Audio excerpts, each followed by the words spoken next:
အိုင်မီအိုင်ပြောင်းသွားရင်တော့ကစတမားချင်းပေါက်လဲခေါ်တီးသွားမှာပါ Oh yeah. အိုင်မီအိုင်မရှိတော့ရင်ဘာဖြစ်သွားနိုင်လဲအိုင်မီအိုင် International Mobile Equipment Identity အိုင်မီအိုင်မရှိတော့ရင်ဖုန်းကဘာဖြစ်သွားနိုင်လဲဆိုတော့ line လုံးဝမတက်တော့ပါဘူး Mobile Network အသုံးပြုလို့မရတော့ပါဘူးဆိုလိုတာဖုန်းခေါ်တာစာပို့တာ data internet သုံးလို့မရတော့ပါဘူးဘာလို့လဲဆိုတော့ operator တွေကပြီးတဲ့ဝန်ဆောင်မှုတွေက IMEI နဲ့တတ်မှတ်ပြီးမှချိတ်ဆက်ထားလို့ပါအချို့နိုင်ငံတွေမှာဆိုရင် IMEI ကိုပြုပြင်တာဖျက်သိမ်းတာပြန်ရေးတာတွေကဥပဒေနဲ့တောင်ညှိပါတယ်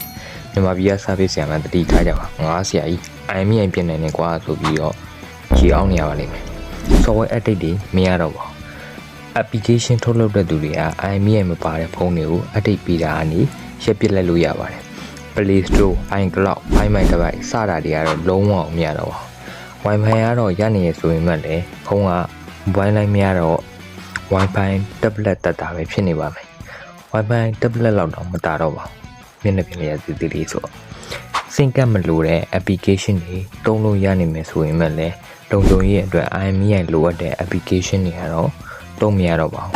IMEI မပါတဲ့ဖုန်းကိုပြန်အောင်မယ်ဆိုရင်တော့ဈေးကတိတိတတ်တာကိုနှိမ်ခံမှာပါ